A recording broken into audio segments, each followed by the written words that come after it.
Bonjour à toutes et à tous, bienvenue, c'est Smart Impact, l'émission de la transformation environnementale et sociétale de notre économie. Et voici le sommaire. Mon invité, Stéphanie Douvert, chef du programme marin du patrimoine mondial de l'UNESCO, nous présentera un tout nouveau système de recensement des espèces marines. Notre débat, il portera sur la décarbonation numérique, l'empreinte carbone des réseaux sociaux. On verra quels défis posent notamment les nouvelles constellations de satellites. Et puis dans notre rubrique Smart Ideas, la bonne idée du jour, elle est signée Comet, qui accompagne les entreprises dans leur engagement solidaire. La mer, le numérique, la solidarité. 3 thèmes, 30 minutes pour les développer. C'est parti.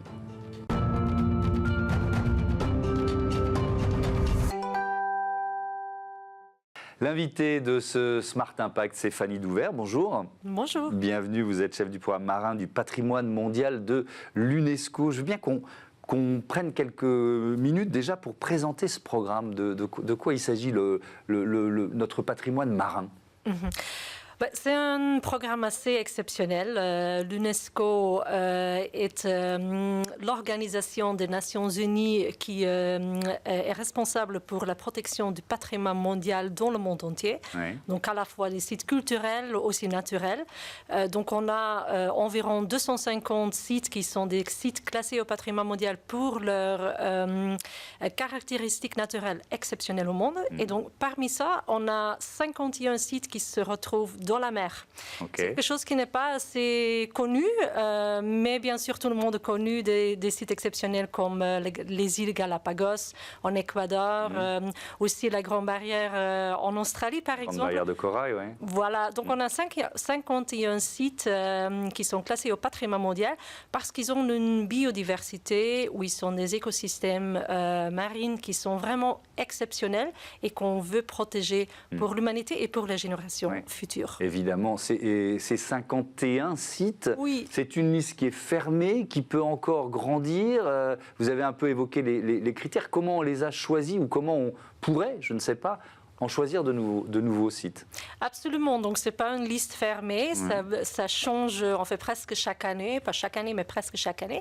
Donc chaque année, on a un comité du patrimoine mondial qui se réunit et qui représente en fait tous les pays du monde entier et qui choisit chaque année quels sites seront classés au patrimoine mondial ou pas. Et donc, il faut postuler en quelque sorte. Oui, voilà, donc c'est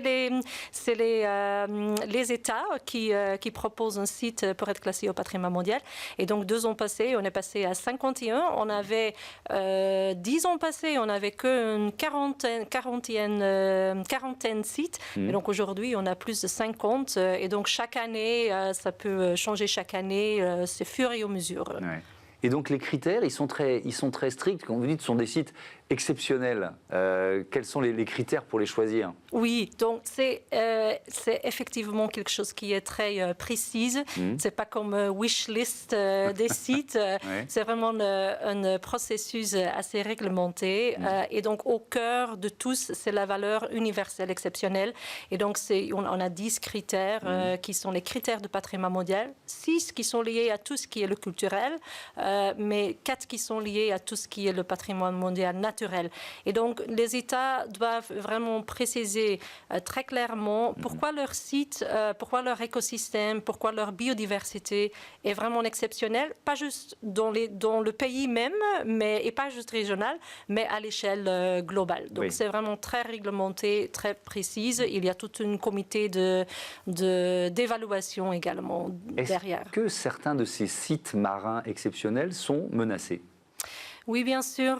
Malheureusement, malgré leur statut d'être classés au patrimoine mondial de l'UNESCO, ils ont des menaces comme tous les autres aires marines protégées dans le monde. On a plus de 18 000 aires marines protégées dans le monde aujourd'hui. Et donc, les grandes menaces, c'est bien sûr tout ce qui est l'infrastructure côtière qui n'est pas durable, surtout aussi la pêche qui est dans beaucoup des endroits pas durables, souvent aussi une pêche illégale.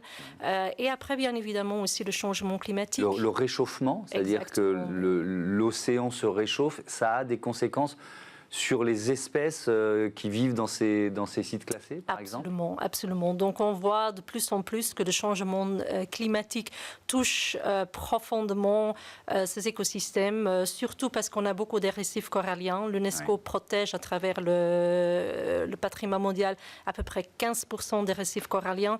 Donc on voit partout que on a beaucoup des espèces qui sont en train de disparaître. On a des espèces invasives qui viennent dans les sites, qui changent aussi le fonctionnement des écosystèmes. Donc il y a effectivement malheureusement pas mal des problèmes par rapport au changement climatique et le réchauffement des eaux de l'océan à soi-même qui réchauffe assez vite aujourd'hui. Oui, avec en plus, il ne faut jamais l'oublier, un rôle très important de l'océan, c'est un puits de carbone. Absolument. Est-ce que ces sites classés sont de meilleurs puits de carbone que le reste de l'océan? Vous voyez ce que je veux dire? Sans être trop technique, mais pour savoir s'ils sont encore plus importants. Oui, c'est une très bonne question parce que quelques années passées, l'UNESCO a lancé une grande étude pour comprendre ce qu'on appelle le carbone bleu. Donc c'est comme les forêts sur Terre, mais dans les océans. Donc, ils sont des mangroves pour la plus grande partie, mais aussi d'autres types d'écosystèmes. Et on a révélé en fait que ces sites patrimoine mondial, malgré le fait qu'ils sont qu'une collection de 50 sites, qu'ils sont hautes pour plus de 20% du carbone bleu dans le monde. Donc c'est assez énorme et donc actuellement on est en train de regarder comment on peut les protéger le mieux possible. Par exemple dans des lieux en Afrique, en Mauritanie, qui a plus ou moins 3% de carbone bleu dans le monde aujourd'hui. Donc on se rend compte que ces sites marins classés au patrimoine mondial ont en fait une énorme puissance de capturer en fait le carbone. Oui, exactement, l'excès de changement climatique. Question peut-être un peu naïve, mais la pêche, elle est interdite dans ces sites classés ou elle est réglementée? Elle est pour la plus grande partie réglementée parce que ces sites, ce pas des lieux où rien se passe. Ils sont des lieux où ils sont des communautés locales qui y vivent, aussi des communautés traditionnelles qui font la pêche. Et donc, ce n'est pas interdit, mais c'est géré pour la plus grande partie. C'est ça que nous, en tant que l'UNESCO, on aide aussi les communautés locales à gérer la pêche pour que ça soit durable. Et pour que la plus importante, c'est que ça ne touche pas à ces écosystèmes d'une façon néfaste qui peuvent se pas reproduire. Et alors, dans ces sites classés, il y a un programme qui est intitulé ADNE, E pour environnemental. De quoi il s'agit? C'est quoi ce programme? Donc, c'est un programme qu'on a lancé pendant 3 ans, qui vient de se terminer en décembre dernier. Et donc, on a lancé et publié tous nos résultats. C'était une étude pour comprendre beaucoup mieux l'impact du changement climatique sur la biodiversité et surtout de comprendre si les espèces vont se repartir dans des autres zones. Ce qui est important pour nous, parce que quand on protège un certain site, si les espèces d'ici 10-15 ans sont plus là, c'est important de le comprendre aujourd'hui. Et donc, on a utilisé un outil tout innovant qui existait déjà, mais qui n'était pas vraiment bien standardisé. C'était le ADNE, donc ADN environnemental. Donc, on a pris donc, des échantillons dans 21 sites patrimoine mondial, donc en Afrique, en Bangladesh, dans plein de zones partout dans le monde, 21 sites dans 19 différents pays. Et donc, on prend un échantillon, on prend à peu près 1 litre et demi d'eau et on prend un échantillon et on l'a fait avec des enfants. Donc, on a engagé 250 enfants partout dans le monde. La plus jeune était 6 ans.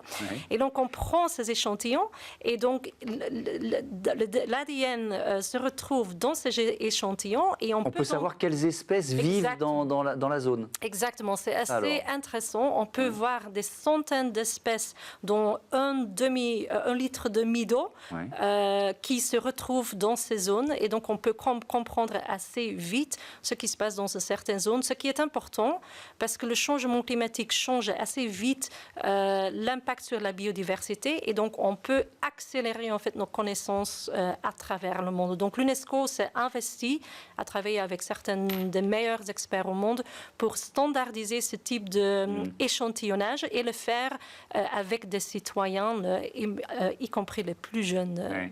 Et cette cartographie, parce que c'est une sorte de cartographie. Oui. On peut imaginer donc la démultiplier, pas seulement dans ces sites classés. Qu'est-ce que ça va, en quoi ça peut permettre de mieux protéger l'océan? Ça permet d'identifier peut-être des espèces menacées, par exemple? Tout d'abord, ça permet de réagir beaucoup plus vite. Parce qu'aujourd'hui, on a plus de 18 000 aires marines protégées dans le monde. Pour comprendre vraiment ce qui se passe, ça prend souvent, avec des méthodes de recherche traditionnelles, des années. Ça peut prendre 5 ans avant qu'on comprenne ce qui se passe. Donc, c'est souvent trop tard pour réagir au niveau local.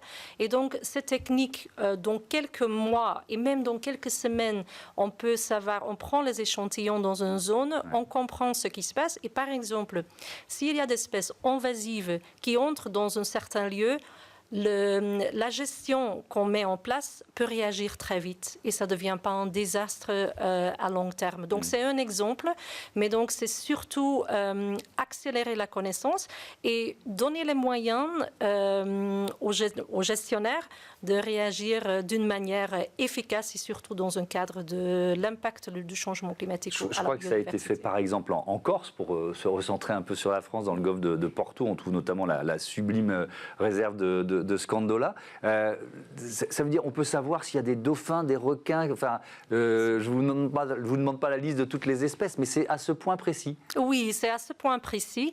Et donc, on s'est concentré surtout sur les poissons, parce qu'on voulait comprendre surtout les poissons. Et donc, on peut aussi, par exemple, voir et identifier les espèces qui sont en danger, qui sont vulnérables, qui sont classées sur la liste rouge de l'IUCN. Et donc, dans le réserve de Scandola, par exemple, on a fait des échantillonnages aussi avec des enfants. Et donc, on avait aussi notre directrice générale qui a nous joint à Scandola pour prendre les échantillonnages. Donc, c'est une façon de faire la recherche qui engage aussi les citoyens sur place et qui peuvent participer à la protection de l'océan d'une façon très concrète et très compréhensible. On a fait aussi toutes les listes de toutes les espèces qu'on a trouvées, tous les poissons qu'on a trouvés dans un lieu.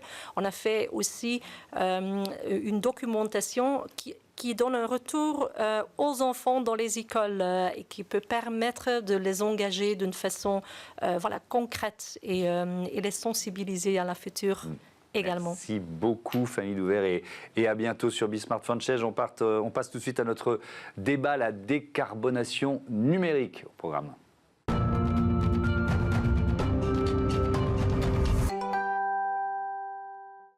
Le débat de ce Smart Impact consacré à la décarbonation du numérique. Pierre Pacaud, bonjour. Bonjour Thomas. Vous êtes le cofondateur de Télécope. Hugues Ferbeuf, bonjour. Bienvenue à vous aussi. Bonjour. Vous êtes chef de projet au Shift Project. On présente rapidement Télécope. Oui, bonjour. Alors Télécope, c'est le premier opérateur télécom coopératif en France, engagé dans la transition écologique et sociale. Concrètement, on propose des forfaits mobiles aux particuliers et aux professionnels pour les accompagner dans une prise en compte des impacts négatifs et matériels du numérique, contrairement à ce qu'on pourrait croire. Oui, parce qu'on a toujours l'impression que c'est virtuel quand on parle du numérique, mais les impacts sont réels, on va évidemment l'expliquer. Le Shift Project, on a déjà reçu plusieurs représentants du Shift Project ici, vous nous rappelez en quelques mots de quoi il s'agit?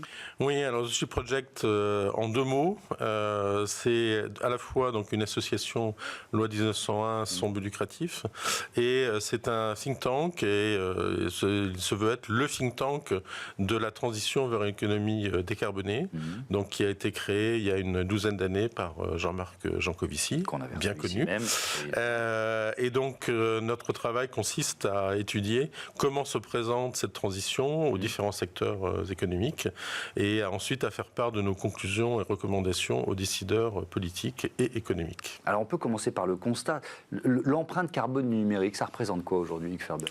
Alors, l'empreinte carbone du numérique, aujourd'hui, il y a un quasi-consensus pour la chiffrer entre 3 et 4% des émissions mondiales de gaz à effet de serre. Ouais. Et il se trouve qu'en France, il y a une étude récente de l'ADEME qui vient de paraître, on est également à peu près sur le même ratio, puisqu'on est à 4,4% des émissions carbone de la France en termes d'empreinte. Donc, pas seulement les émissions issues du ciel national, mais également ce qu'on achète et ce que l'on fait émettre à l'étranger.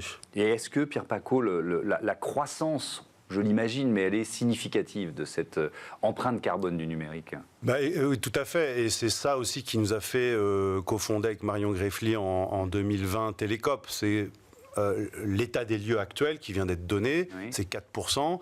Et en fait, ça pourrait être amené à doubler à horizon 2025 à l'époque, on disait. D'accord. En ce qui concerne la consommation électrique en France, c'est 10% aujourd'hui, d'après un peu les derniers chiffres de l'ADEME, et ça pourrait être amené à être multiplié par 3 à horizon 2050. Donc c'est des ordres de grandeur qui sont tels qu'il fallait agir et proposer des outils concrets pour essayer d'agir dessus quand même. Est-ce que déjà, on peut se poser la question de nos comportements, nous, citoyens et consommateurs, c'est la conséquence de nos usages, tout simplement, Pierre Pacaud? Alors, c'est important de redonner aussi un autre chiffre. Effectivement, il y a dans l'usage du matériel qui va consommer des ressources au niveau des réseaux, des data centers également, mais il y a aussi surtout la fabrication des équipements.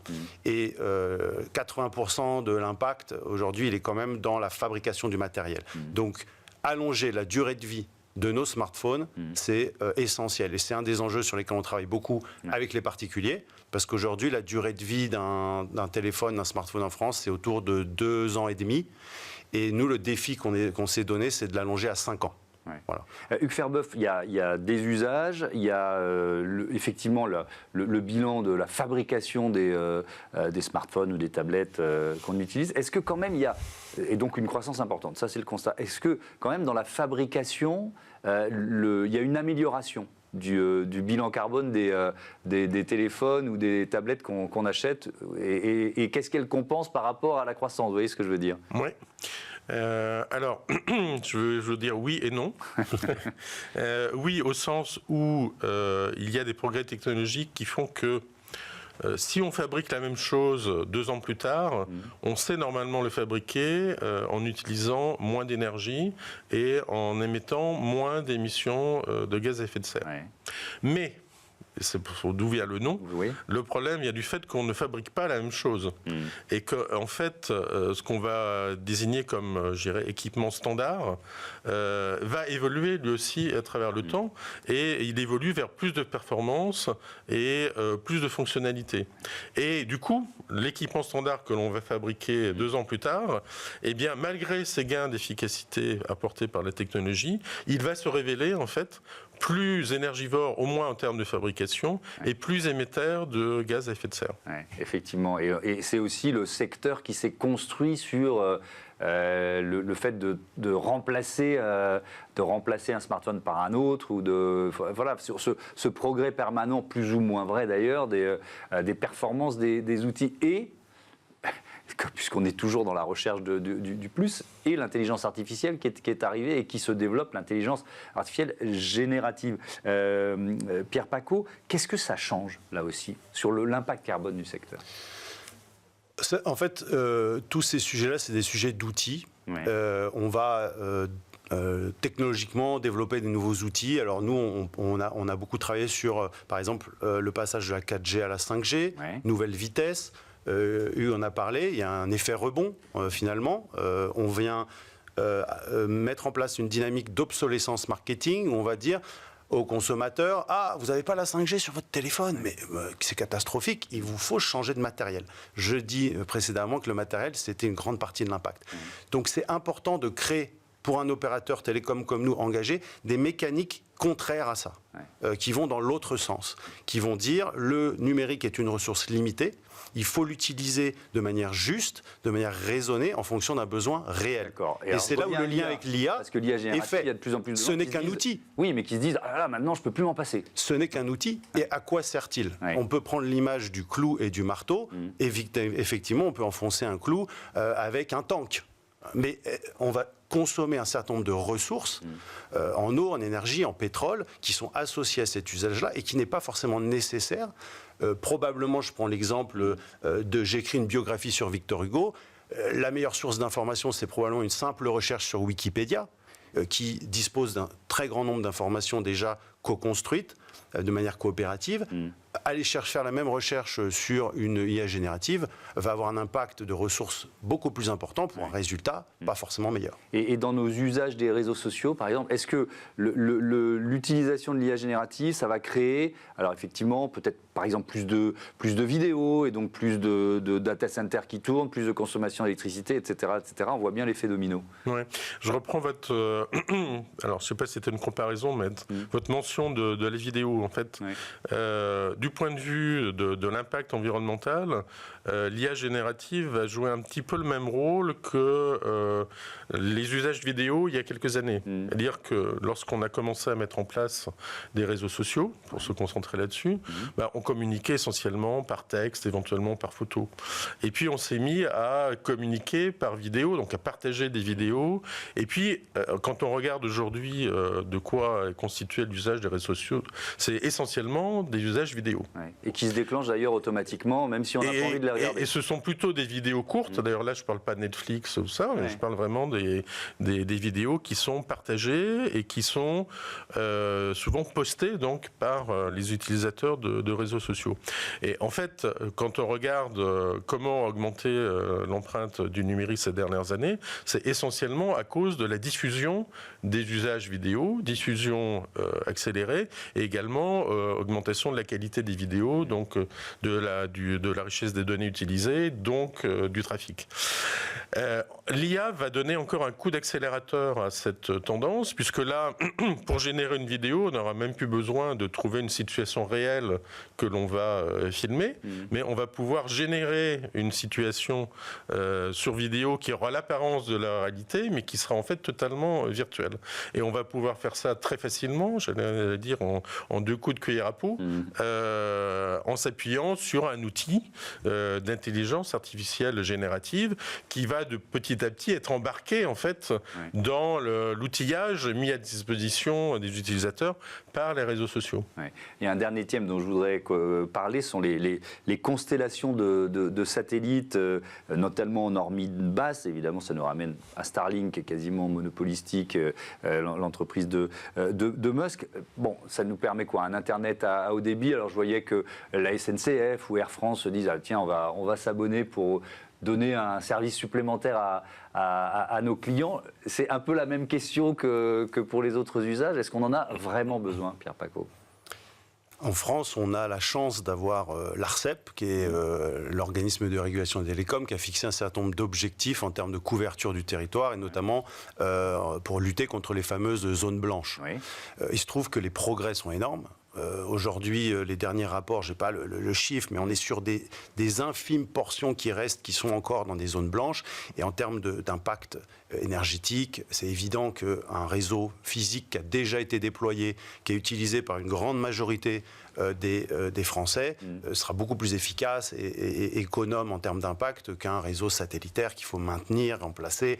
Je ne parle même pas de la pollution visuelle que ça génère. Enfin, en tout cas, on peut dire ça à ce stade. Utilisons les réseaux existants. La 4G, c'est un réseau qui est déployé quasiment pour tous les Français aujourd'hui. Et nous, c'est ça qu'on amène, vers lequel on amène nos abonnés. Gardez aussi vos appareils, vos terminaux, tant qu'ils fonctionnent. On peut allonger la durée de vie. Il y a des mécaniques et des façons pour les garder 5 ans et plus. C'est vraiment là-dessus qu'on souhaite mettre l'accent. Et on a fait passer le message. Merci beaucoup. Merci à tous les deux et à bientôt sur Be Smart for Change. On passe tout de suite à notre rubrique Startup.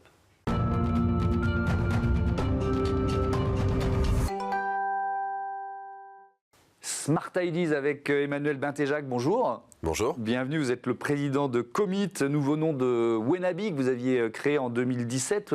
Pourquoi ce nouveau nom ? Il y a eu un rapprochement, une fusion, racontez-moi. Alors oui, c'est le nouveau nom de Wenabi, c'est aussi le nouveau nom d'une autre entreprise qui s'appelait Vendredi, et avec laquelle on a décidé de s'unir, en fait, de fusionner, fusionner totalement les deux entreprises qui étaient historiquement concurrentes, on y reviendra peut-être un petit peu dessus. Et donc du coup aujourd'hui je suis effectivement en co-direction de cette entreprise Commit avec Julien Guérin qui était le CEO de Vendredi. D'accord. C'est quoi le principe, la mission de Commit ? Alors nous, on pousse à l'engagement sociétal des entreprises avec leurs collaborateurs. Et donc du coup, notre mission, c'est de pousser l'entreprise à engager ses collaborateurs pour défendre des causes d'intérêt général, des causes qu'elle peut choisir.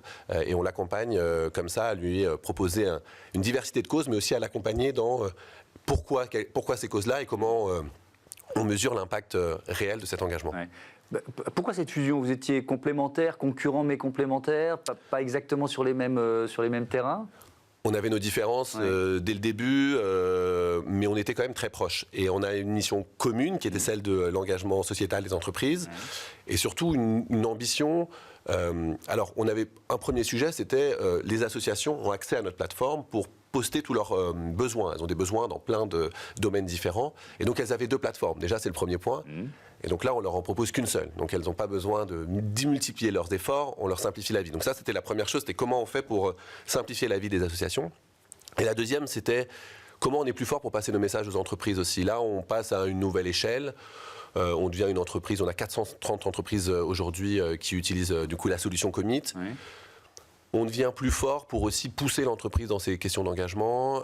Et c'était notre ambition. Notre ambition... Ça, c'était sur le fond. Oui. Et puis après, d'un point de vue d'évolution de l'entreprise, il y a cette ambition européenne. Aujourd'hui, sur ces sujets-là, il n'y a pas d'acteur leader en Europe. Et c'est ce qu'on visait chacun un peu de notre côté en se disant ensemble, on ira évidemment, on réussira à atteindre cet objectif plus facilement.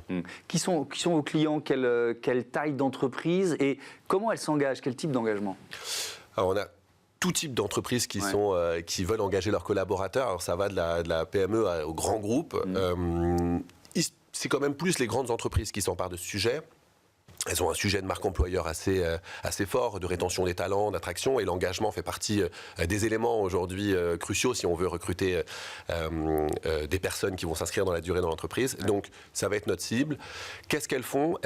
Nous, on les encourage à faire une diversité de choses. Ce qu'on essaye de, donc ça peut aller de je vais soutenir des jeunes en situation, dans leur projet d'insertion professionnelle, par exemple, et donc du coup faire du mentorat. Ça peut s'engager pour des questions environnementales, mobiliser ses collaborateurs à réduire leur impact carbone et aussi à s'engager. Oui. Est-ce qu'il y a de l'innovation ? Est-ce que c'est un secteur où on innove ? Et d'où vient l'innovation ? Vous voyez ce que je veux dire ? Est-ce que c'est vous qui proposez ou est-ce que ce sont les entreprises qui disent tiens, on voudrait faire quelque chose de différent ? Et justement, c'est toute notre approche maintenant avec Commit. C'est-à-dire qu'il y a plein de façons de s'engager.